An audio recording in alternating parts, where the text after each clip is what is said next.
Imagine this. You're deep in a really good conversation, maybe sharing a laugh with a friend, right? Or perhaps you're just standing in a quiet line somewhere, maybe at the grocery store, just having a quiet moment.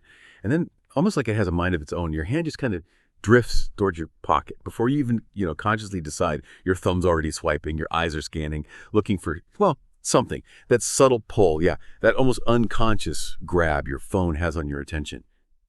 That exact feeling, that's our starting point for this deep dive today. We're going to unpack these unseen chains of our digital lives and explore a really powerful, maybe even transformative philosophy to help you get back your most valuable stuff, your attention and your time. It's something we all recognize, isn't it? That instinctive reach. We're living in this time where we're just, well, constantly tethered to our devices, often without really getting the immense cost, the multifaceted cost. You might genuinely believe you're in control, that you only pick up your phone when you actually need it. But the numbers, well, they paint a very different picture, a pretty alarming one, actually. Did you know, for instance, that Americans, on average, look at their phones something like 144 times a day? 144 times. Wow. That's a lot more than I would have guessed. It is. And it's not just a quick glance either. People are spending over 4.5 hours daily just glued to those screens. And get this, more than 2 hours of that is dedicated just to social media platforms. And what strikes me, what's almost unsettling, is how aware people seem to be about this dependence. You mentioned stats like nearly 57% of Americans openly say they think they're mobile phone addicts. And 3 out of 4 admit they feel genuinely uncomfortable, even sort of anxious, if their phone isn't nearby.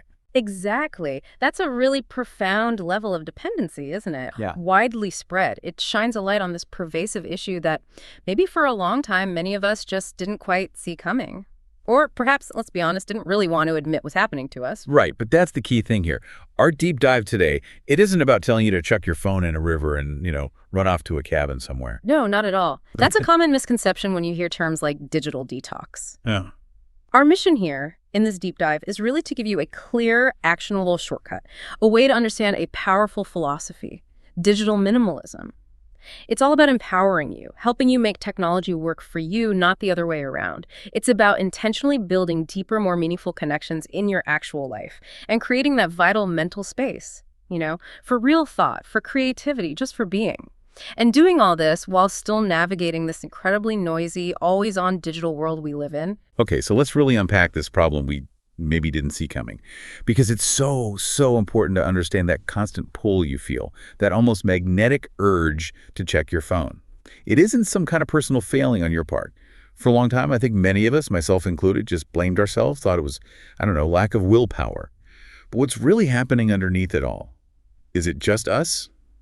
Or is something bigger going on? That's exactly it. And it's a relief, in a way, to know it's not just you. What we're all experiencing isn't really a personal failing. It's more the result of what some have bluntly called a lopsided arms race.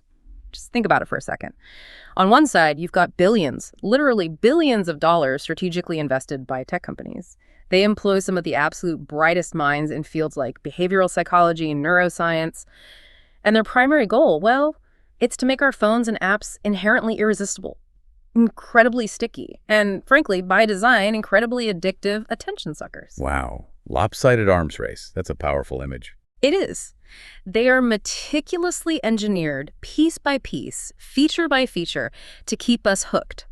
Their goal is to maximize our engagement, which, let's be clear, often translates to maximizing our time spent on their platforms, regardless of the actual cost to our well-being, our focus, our real lives. And this is where understanding the mechanics of behavioral addiction becomes so important, right? Because these aren't just neutral tools we're using. They're crafted with our human vulnerabilities in mind. Precisely. These technologies are built to cleverly exploit our brain's natural reward system, specifically through something psychologists call intermittent positive reinforcement.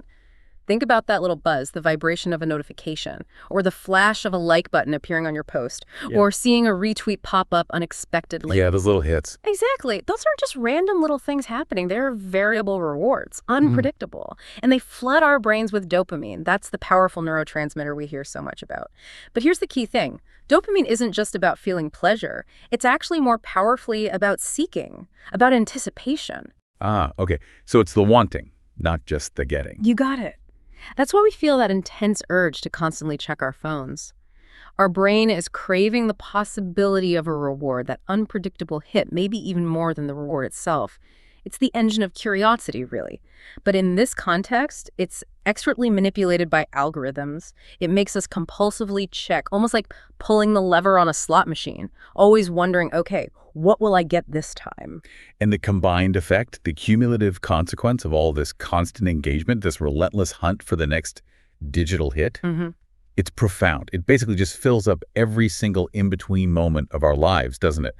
During the commute, those natural little pauses in conversation, even just waiting in line somewhere. Absolutely. Those moments, which historically might have been times for quiet reflection or just letting your mind wander, daydream, they're now instantly filled with digital input. Swipe, scroll, check. So we effectively lose the ability to just be alone with our own thoughts. And that robs us of crucial mental space. The ripple effects of that seem huge.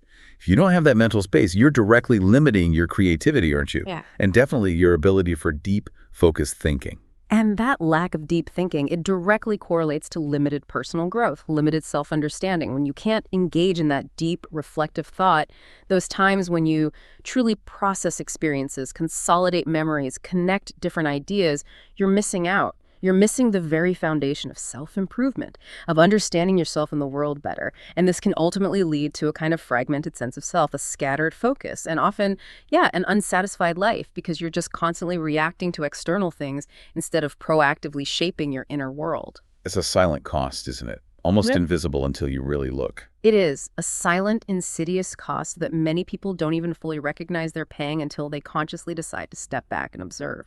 It truly is a silent cost, leading to these fragmented lives and, sometimes lost minds. Think about the social media paradox, for example. On the surface, it seems like it connects us, right? Keeps us updated on everyone's lives. But often, it actually acts as what some have called, pretty bluntly but accurately, a crappy substitute for real friendship. Crappy substitute, yeah. It's an illusion of connection, often. And the research consistently backs this up.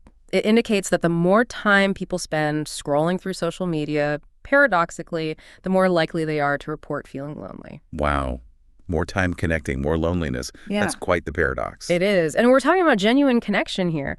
The kind that research shows is fostered through real, rich human interaction. That means things like hearing someone's voice on a phone call, seeing their expressions face to face, not just, firing off text messages or collecting superficial likes. Our brains are wired for much more nuance than an emoji can convey. And that's where the connection to the broader mental health crisis really comes into sharp focus. From a psychological standpoint, there's a very clear and frankly growing link between this rise of constant digital engagement and a documented surge in mental health challenges. Things like excessive screen time being clearly associated with increased anxiety, depression, that pervasive loneliness we mentioned, and significant sleep problems. Right. The sleep disruption alone is huge for overall health. Absolutely. And consider the profound iGen impact that's the generation born roughly between 1995 and 2012. They've literally grown up with smartphones practically attached to their hands, and they spend, on average, something like 9 hours a day on these devices. 9 hours. That's more than a full workday. It is, and researchers observing this group have seen a shocking uptick in psychological health issues. Significantly higher percentages of depression, increased rates of suicide ideation and attempts, eating disorders, feelings of intense homesickness, and particularly a really pronounced rise in anxiety levels. This isn't just a coincidence.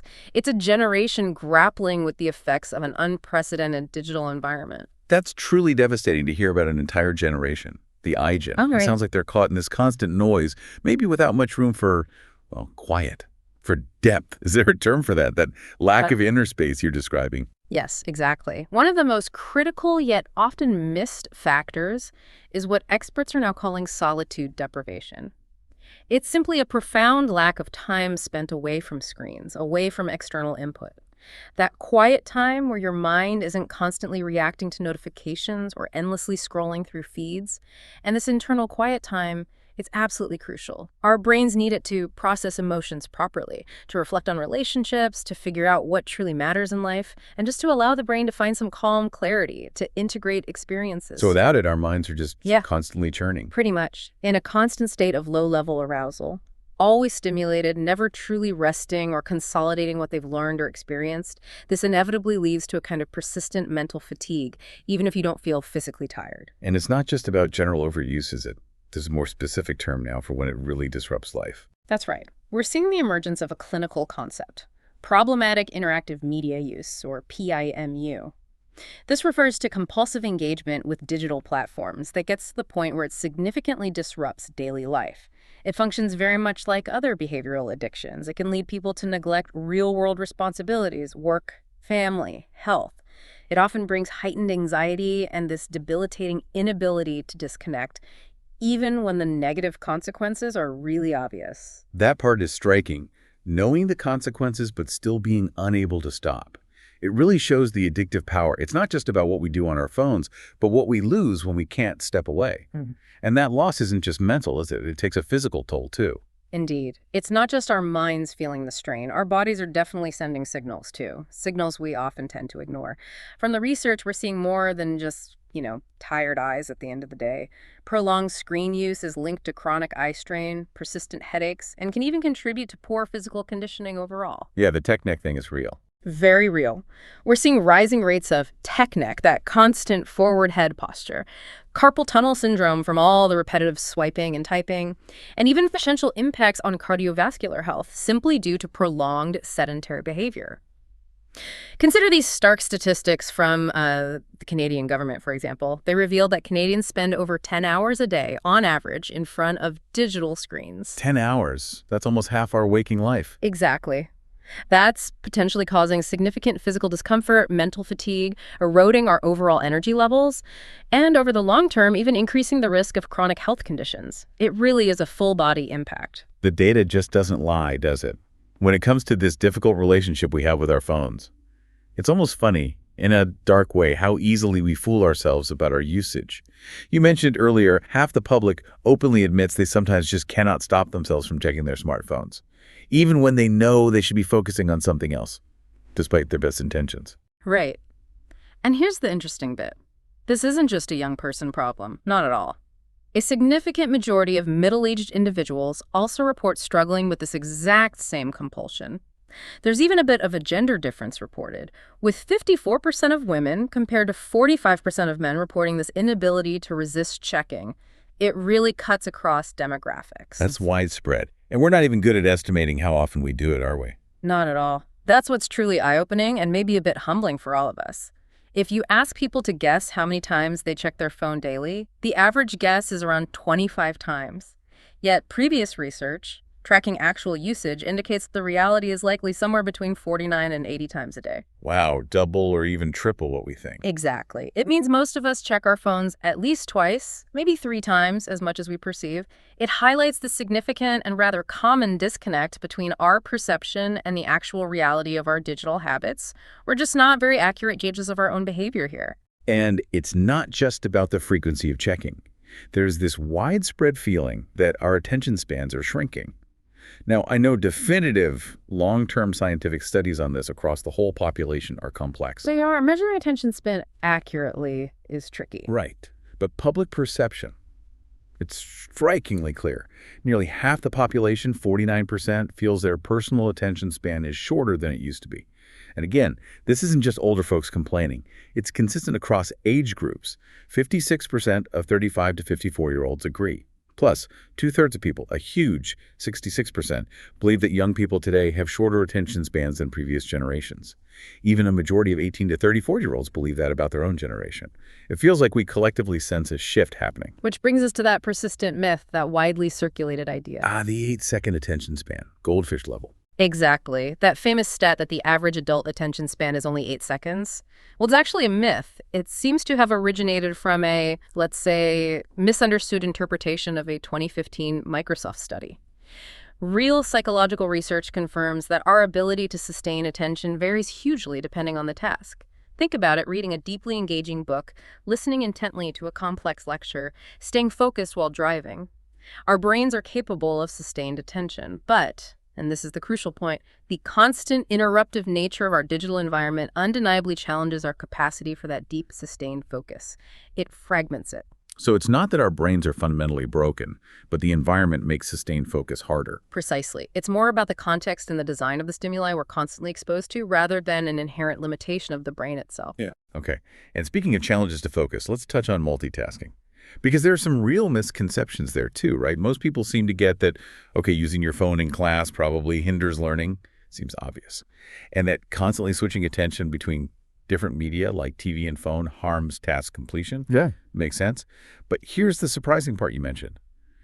A huge 51% of the public actually believes that multitasking at work, constantly juggling emails, calls, different tasks, makes them more efficient and feels more satisfactory. Yes. It's funny, isn't it? I think many of us get that feeling, that little rush of feeling productive when we're juggling 10 browser tabs and firing off quick replies.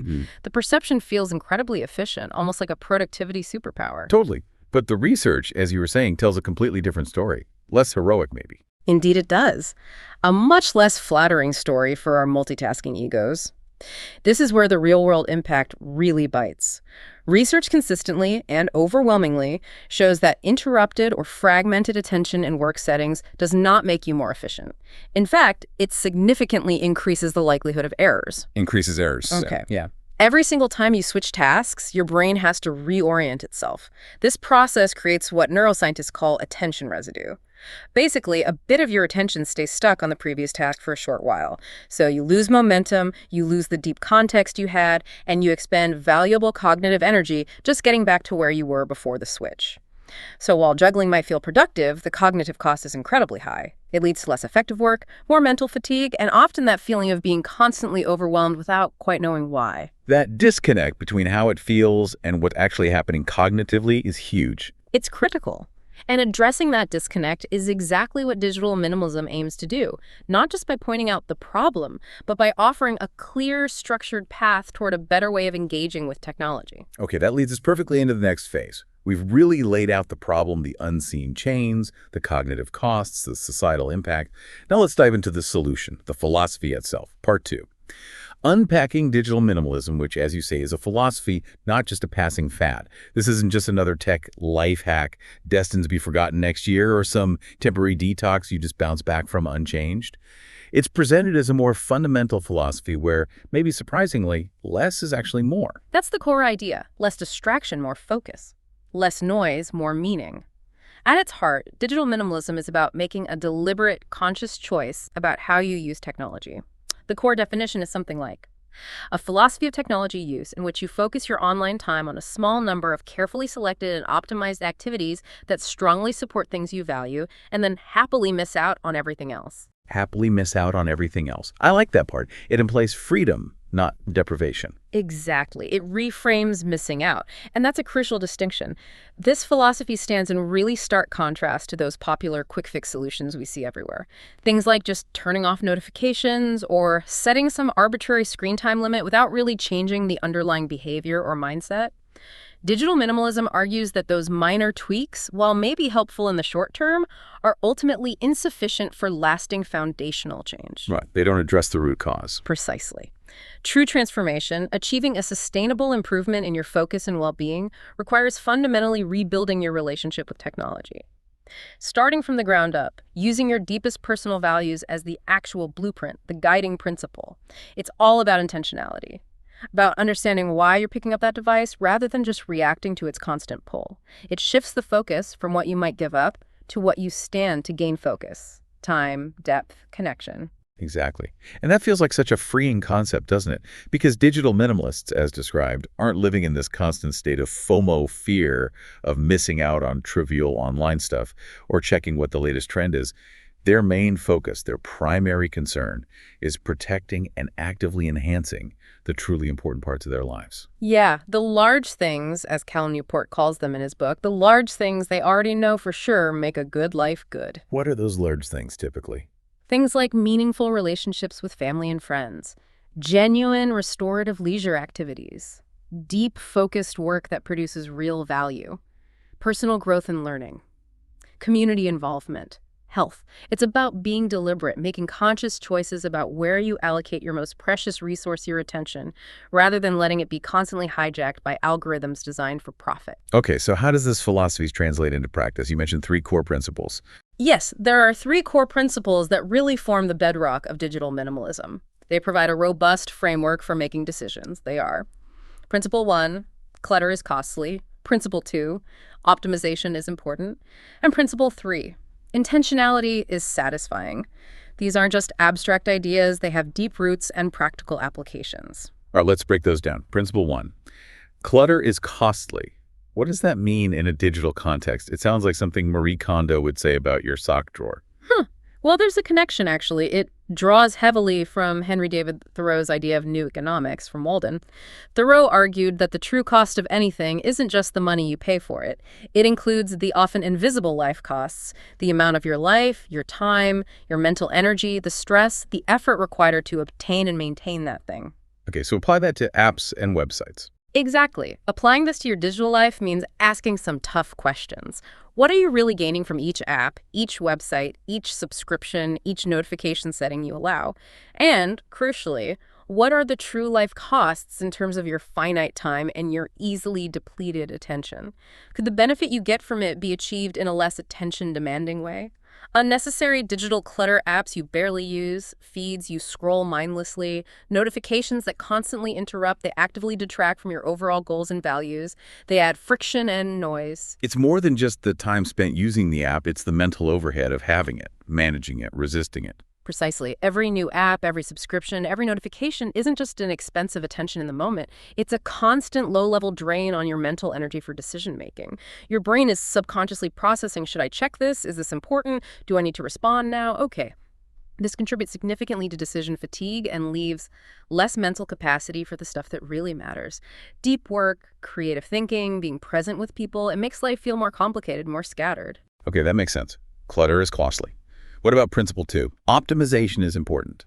This principle aligns really well with the classic economic concept, the law of diminishing returns. Think about an assembly line.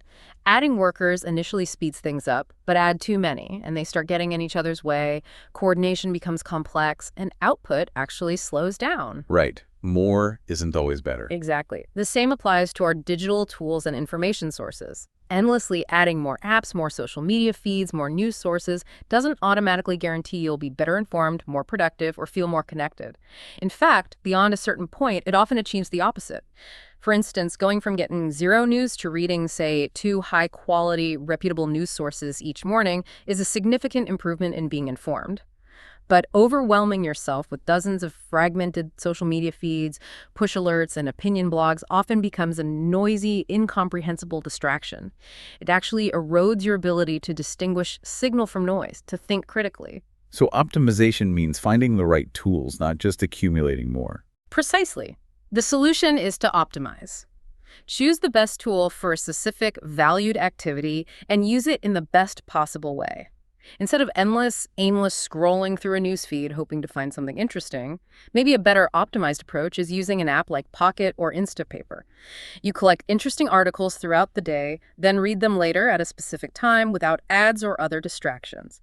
That's a more effective, less costly way to stay informed and manage your attention. It's about finding the most valuable way to achieve the goal with the least cognitive cost. I like that, finding the best tool for the job, intentionally. Which leads nicely into principle 3. Intentionality is satisfying. Yes, this one really ties it all together. It highlights the deep, almost primal satisfaction we get from living in alignment with our core values, when our actions match our beliefs. The inspiration here, interestingly, comes from observing the Amish approach to technology. Ah, the Amish. People often think they just reject all technology. That's a common misconception. They don't reject technology outright. Instead, they have a fascinating process. They carefully, communally test any potential new technology against their fundamental, cherished values. Things like strong family bonds, community cohesion, connection to nature.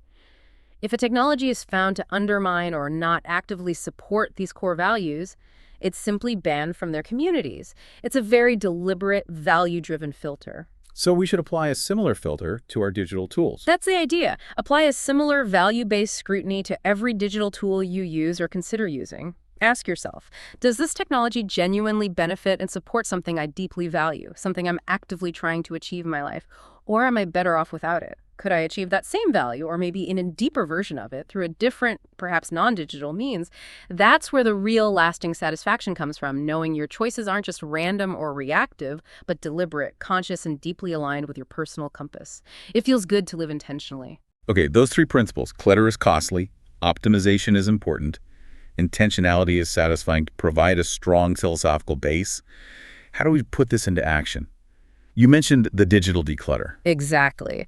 This philosophical framework leads directly to the core practical exercise, the digital declutter. And it's crucial to understand this isn't just a temporary digital detox where you grit your teeth for a week and then dive right back into old habits. Think of it more like decluttering your house. It's a deliberate, systematic process designed to fundamentally reset your relationship with technology. The goal is to clear the slate and establish a new, much more intentional way forward. It typically involves a 30-day period and 3 key steps. All right, 30 days. Step 1. Step 1 is define your technology rules. And honestly, this is often the hardest part for people initially because it demands real, sometimes uncomfortable honesty with yourself. You need to sit down and confront every single piece of technology in your life, not just your phone apps, but streaming services, video games, news alerts, smartwatches, everything. And for each one, you ruthlessly determine if it's optional. What qualifies as optional in this context? An optional technology, for the purpose of this 30-day reset, is basically any device, app, website, or service that you could realistically stop using for 30 days without causing significant harm or disruption to your essential daily professional or personal life functions. So things like your work email might be essential, but maybe that addictive mobile game isn't. Maybe Netflix isn't truly essential for 30 days. Maybe even certain social media platforms are optional, depending on your life circumstances. You have to be really honest here. The more technology you can identify as optional and temporarily remove, the cleaner the slate you'll have for the rebuilding phase. Okay, define the rules, identify the optional tech. Then step 2 must be taking the break. Exactly. Step 2 is the core experience. Take 30 days off. Once your rules are set, you commit wholeheartedly to a full 30-day break from all the optional technologies you identified. To help with this, it's highly recommended to create a visible list.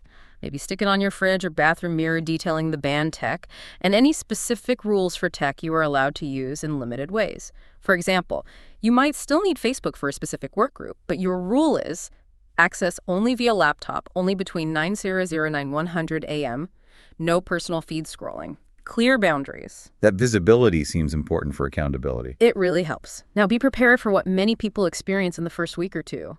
The withdrawal period. The detox shakes, digitally speaking. Sort of.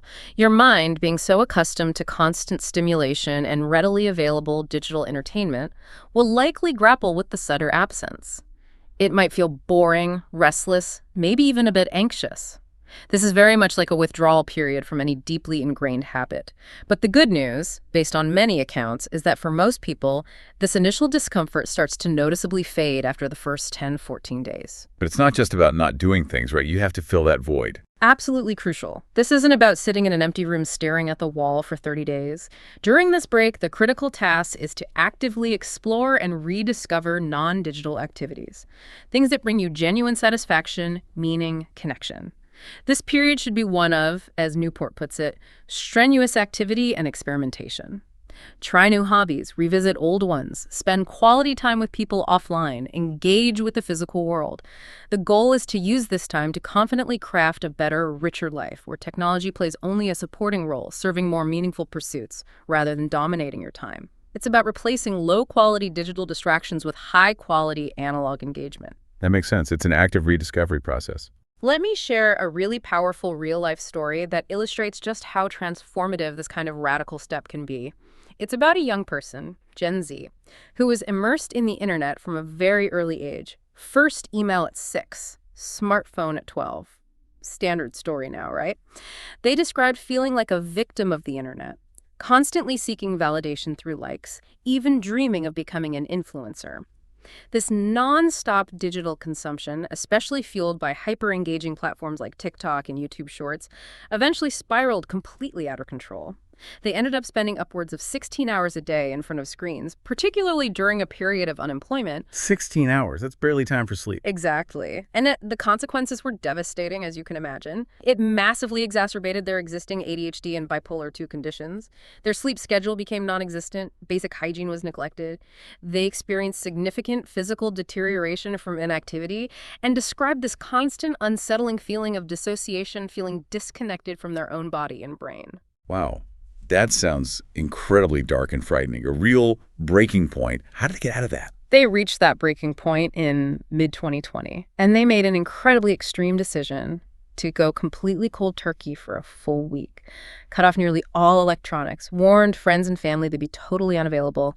The first day, they described literally just staring out the window, completely unsure of what to do with the sudden, overwhelming quiet and lack of input. I can only imagine how jarring that must have felt initially. Extremely.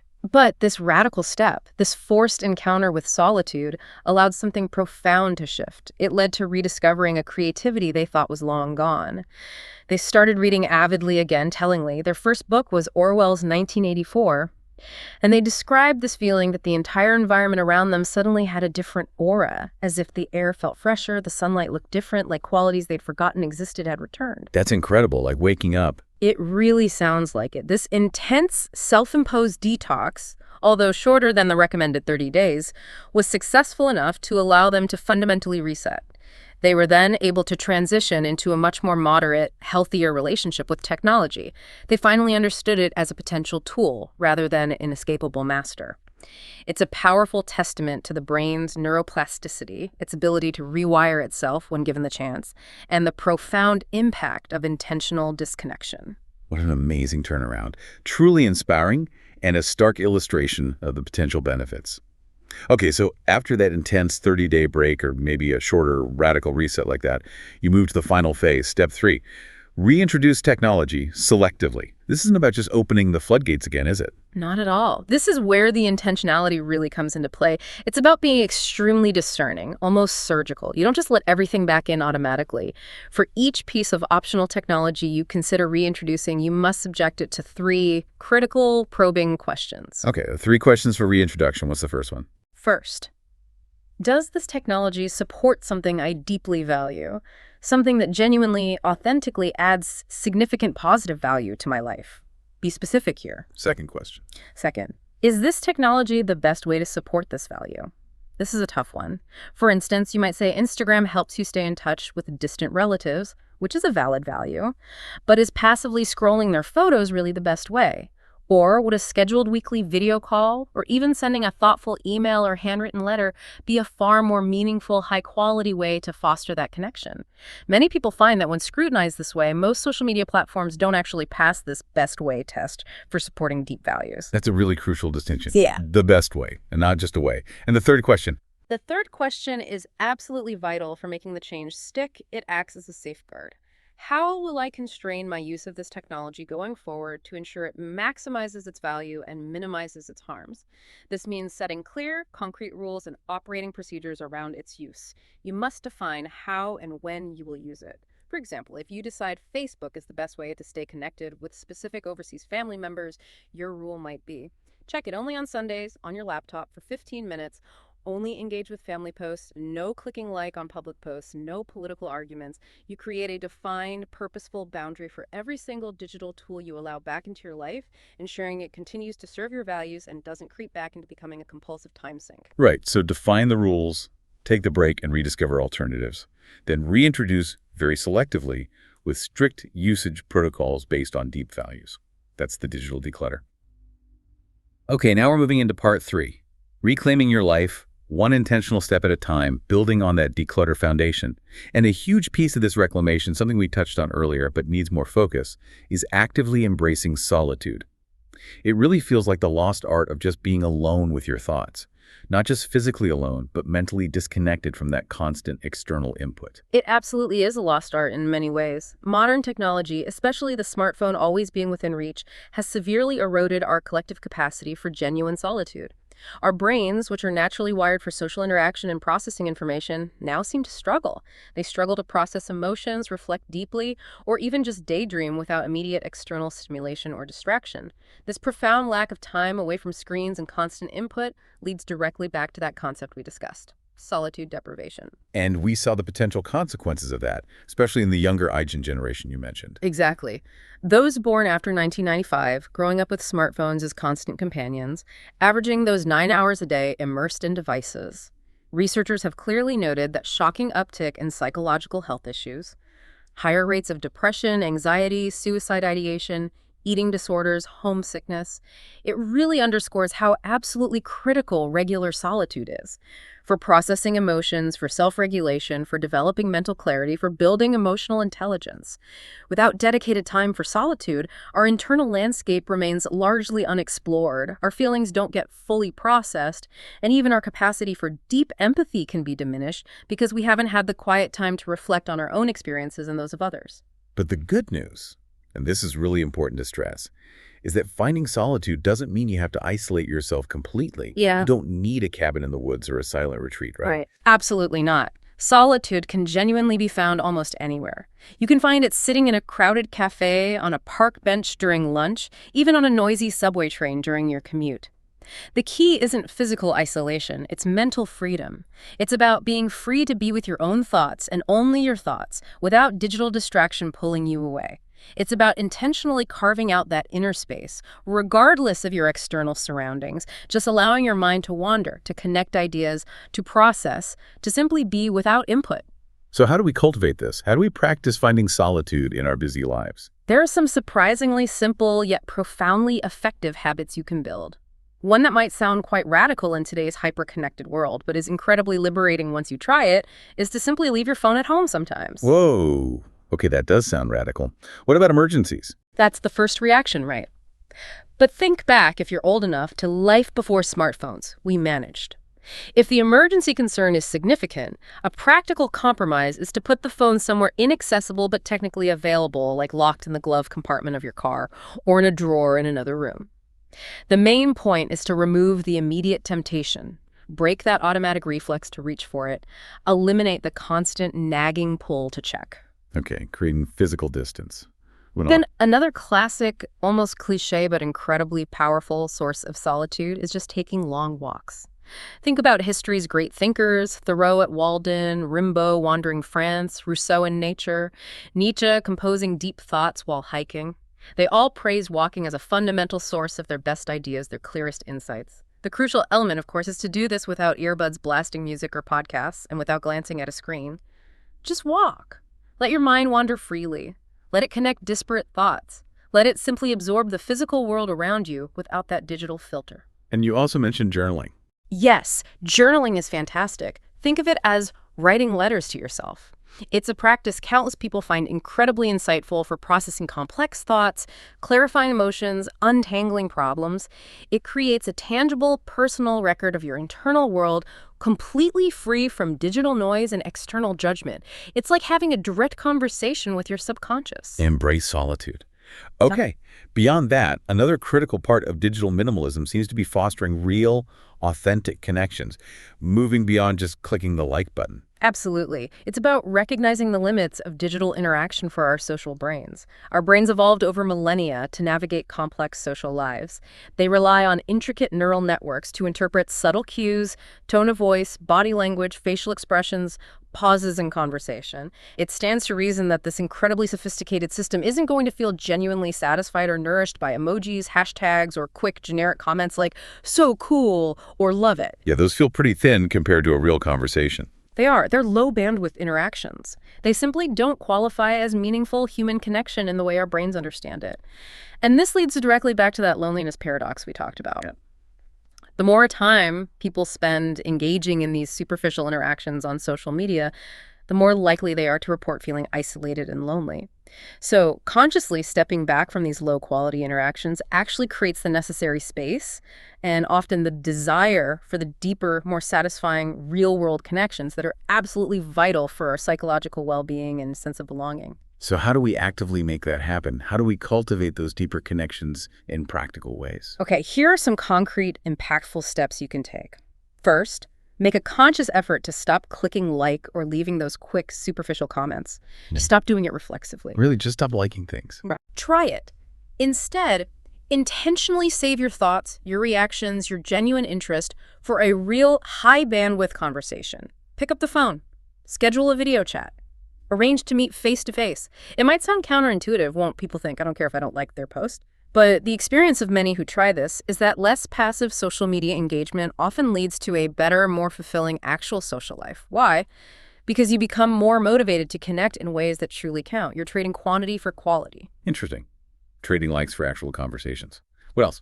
Another really powerful strategy, borrowing again from the world of productivity, is batching communication. Apply this concept rigorously to your texts, your DMs, your emails. Instead of reacting instantly to every single ping and notification which constantly yanks you out of whatever you're doing, set specific designated times during the day or week to review and respond to all non-urgent messages. So check messages maybe twice a day instead of every 2 minutes. Exactly. Maybe morning and late afternoon. This batching significantly reduces that attention residue we discussed earlier, that lingering mental fuzz and distraction that comes from constantly switching tasks.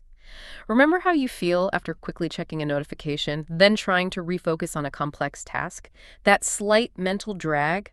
That's attention residue. Batching helps eliminate that, keeping your focus clearer and calmer throughout the day. You can easily use your phone's Do Not Disturb feature for this. Set it up to allow calls only from a small list of favorites in case of genuine emergencies. Then, texts and other alerts only get seen when you intentionally open the app during your scheduled batching times. It's a game changer for mental calm and focus. Batching communication, I like that. And you mentioned another quite innovative idea, conversation office hours. Yes, this is a really proactive way to encourage spontaneous, high-quality interaction.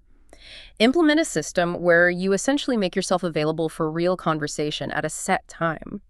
There's a great example of a Silicon Valley executive who tells everyone in his network, "You can call me any weekday at 5:30 p.m. to discuss anything you want. I'll pick up." Wow. Just an open invitation to call. Exactly. This simple but powerful commitment encourages genuine live dialogue over those often tedious and easily misunderstood text exchanges or long email chains. You could adopt a similar approach yourself. Maybe establish a standing invitation. "I'm always at favorite coffee shop on Fridays from 4 to 5 p.m. Feel free to drop by for a chat." These kinds of methods actively encourage that high bandwidth communication, voice, tone, real-time back and forth, which is far more rewarding to our innate social needs and our sophisticated brains than any number of emojis or shallow online interactions could ever hope to be. It fosters genuine presence. Okay, so we've decluttered, embraced solitude, started fostering deeper connections. Now, what do we do with all this reclaimed time and attention? You mentioned a high-quality leisure. Yes, this is absolutely crucial. Once you've successfully carved out significant chunks of time and attention by minimizing digital distractions, the next essential step is to consciously fill that reclaimed space with high-quality leisure. And this isn't just about killing time or even being productive in a traditional sense. It's about activities that truly satisfy your soul, that rejuvenate your spirit. Think back to the ancient Greeks. Aristotle, centuries ago, emphasized the vital importance of leisure activities pursued for their own sake, activities that provide a deep source of inward joy for living a truly satisfying and meaningful life. This is about pursuing things purely for the pleasure, the intrinsic satisfaction, the personal growth they bring, not for some external reward, social validation, or just to check off a box on a to-do list. It's fundamental for deep well-being and contentment. High-quality leisure. It sounds relaxing. But you also mentioned something called the Bennett principle, that strenuous effort is more rewarding. That sounds less relaxing. It sounds counterintuitive, doesn't it? But the Bennett principle, popularized by Arnold Bennett and highlighted by Cal Newport, suggests that hobbies requiring effort, sometimes strenuous effort, are often the most deeply rewarding and energizing. Now, this doesn't necessarily mean physical exertion, like running a marathon, though that certainly counts for some. It refers more broadly to the mental and often physical effort involved in learning a complex skill, creating something tangible. Effort you invest in your leisure, the more profound the satisfaction, the pride, and often, paradoxically, the more renewed energy you gain from it. So passive consumption like watching TV is low effort, low reward, while something active and skillful is high effort, high reward. Generally, yes. Engaging physically with real, three-dimensional objects, using your hands and your mind in concert, fully immersed. This seems to be key to unlocking that deep satisfaction. This is why one key leisure lesson, often recommended, is to actively engage with the physical world, apply skills, work to create things of tangible value. And this doesn't always require fancy tools or a big workshop. Even seemingly simple acts like successfully fixing something broken around the house, hanging those shelves properly, mending a wobbly chair, finally snaking that clogged shower drain can provide an immense sense of pride and accomplishment. Yeah, I get that feeling of I did that. Exactly. And for those maybe less inclined towards DIY, think smaller.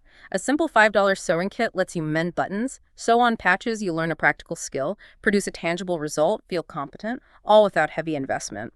And importantly, online resources can be used here as a tool. Use YouTube tutorials intentionally to learn a new skill: weekend carpentry, playing the ukulele, knitting the internet serves your high-quality leisure goal, not the other way around. That intentional use of tech as a tool, not a time sink, keeps coming up. It's central. And we see amazing examples of people planning this high-quality leisure. Take Lisa, that real person planning her 30-day digital declutter we mentioned.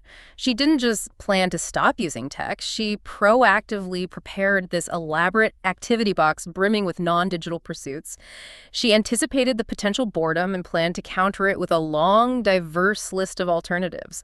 Things like various arts and crafts projects, drawing, origami, embroidery, tackling her huge to-be-read pile of actual physical books, looking forward to the simple satisfaction of writing more by hand in a journal. So creative and mindful activities. Yes, and also contemplative ones. She prioritized meditating, aiming to establish a regular practice, and she wanted to re-embrace that simple yet profound joy of just sitting, maybe drinking coffee and watching the world go by, lost completely in thought, without feeling that modern compulsion to capture the moment digitally or share it online. Just being present. What about physical stuff? Oh yeah. Her plan included a big focus on physical activity, too. Long walks, bike rides, paddleboarding, kite surfing, hiking, really reconnecting with nature and her own body. And on a more practical level, she even planned a big declutter of her caravan, finding satisfaction in organizing her physical space, which mirrors the mental declutter.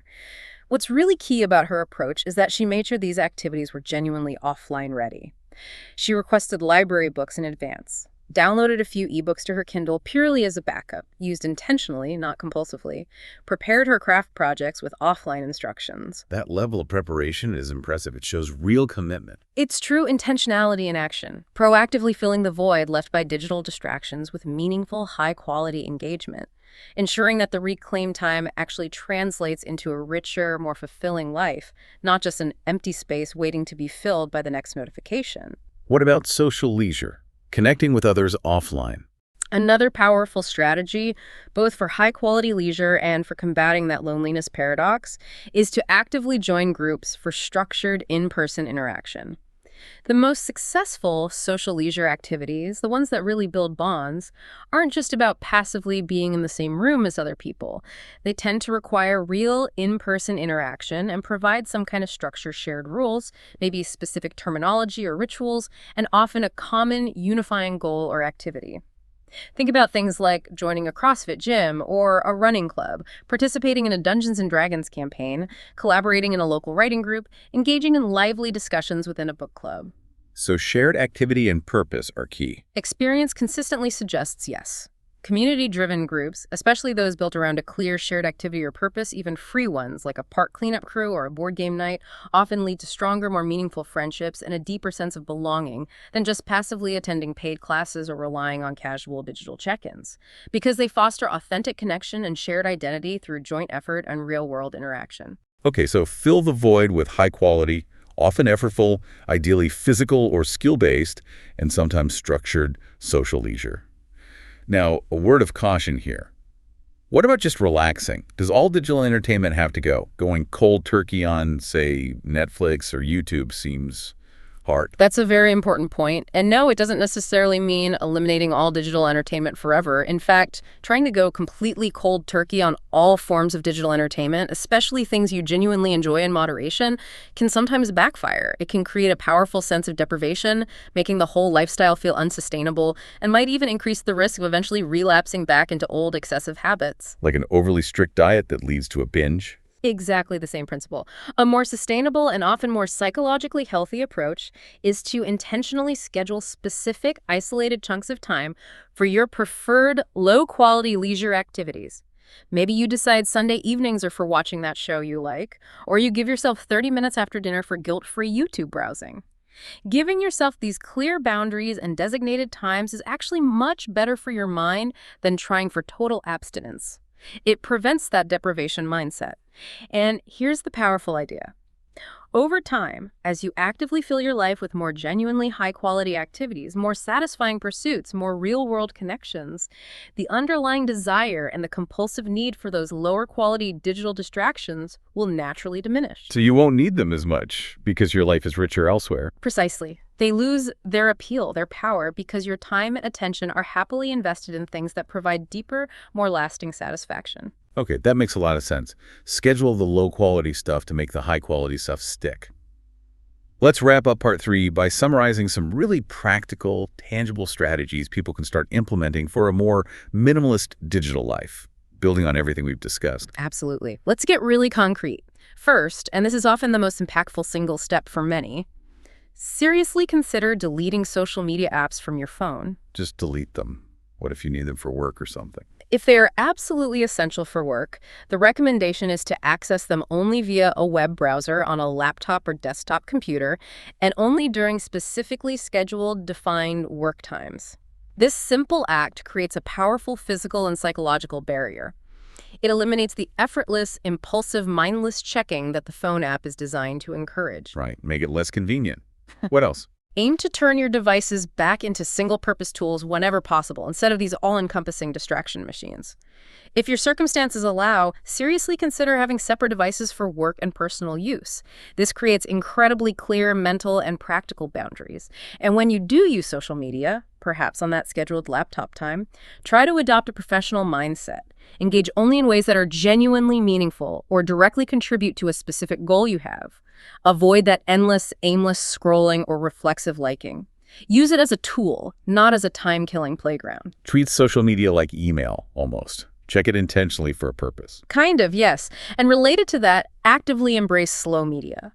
Make a conscious choice to prioritize deep engagement with things like physical books, maybe a print newspaper or magazine subscription, long-form articles, or in-depth podcasts like this one. These formats inherently encourage slower processing, sustained attention, and deeper understanding, reducing that fragmented, surface-level skimming that fast digital feeds promote. Slow media. I like that term. And dumbing down the smartphone. Yes. Wherever possible, dumb down your smartphone. Delete every app you identified as non-essential during your declutter. Turn off almost all notifications, maybe keep alerts for calls and texts from key people, but silence the rest. And make a conscious effort to prioritize phone calls over text-based communication for anything requiring nuance or real connection.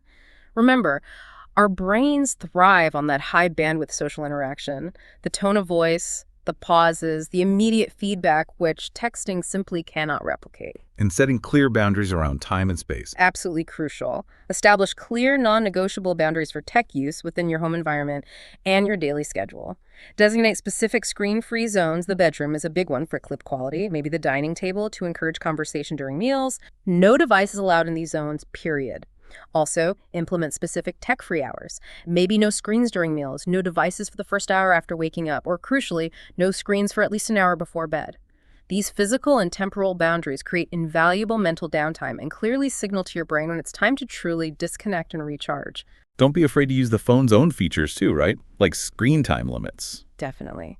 Don't shy away from utilizing the built-in features on your phone, like screen time on iOS or digital well-being on Android.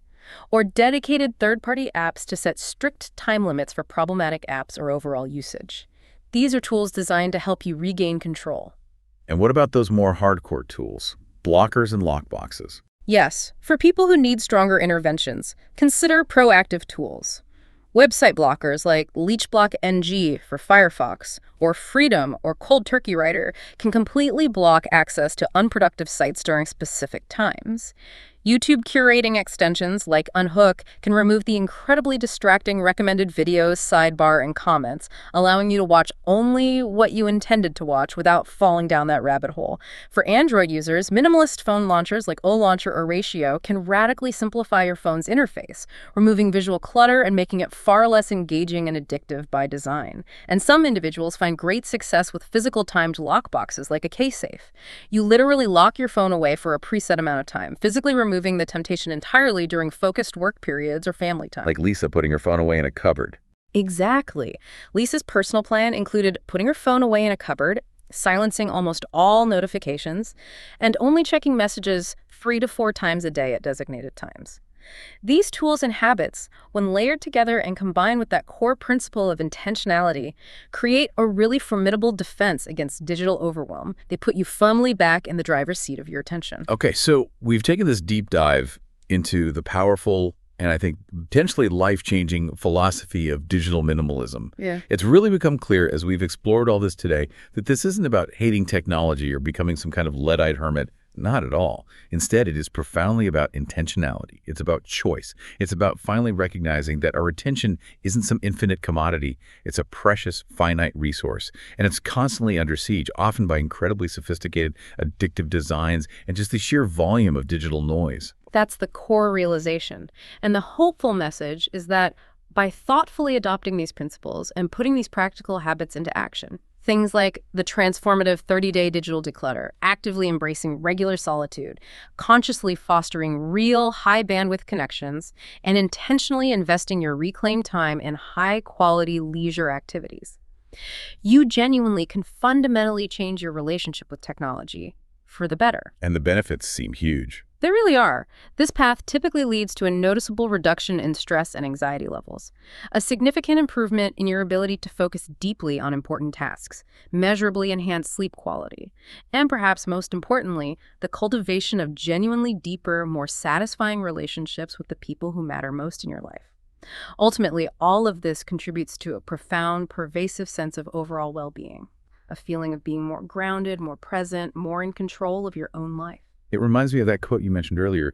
Humans are not wired to be constantly wired. It couldn't be more true, especially for our digital age. This deep dive, I hope, has shown you that reclaiming your attention, your time, your peace of mind, it's not just some abstract possibility, it's achievable. And it's deeply, profoundly rewarding for your mental, your physical, and maybe even your spiritual health. So as you, our listener, reflect on all these insights, and maybe as you feel that familiar, almost unconscious pull towards your device right now, take just a moment to imagine. What would your own personal activity box look like if you did a digital declutter? What forgotten joys, what skills you always meant to learn, what deeper connections, what truly meaningful moments might be waiting for you just beyond the glow of the screen, waiting to be rediscovered when you intentionally choose to step back, even just a little, from all that digital noise. What hidden pockets of attention exist in your life right now that could be reclaimed and reinvested into something truly profound, something personally enriching, something that aligns with the life you actually want to live? We really encourage you to reflect on these ideas, maybe even revisit some of the practical steps we've discussed today, and perhaps begin your own journey at your own pace toward a more intentional, minimalist digital life. Until next time, keep exploring these ideas, keep learning, and keep diving deep into what truly enriches your life, both online and, perhaps more importantly, offline.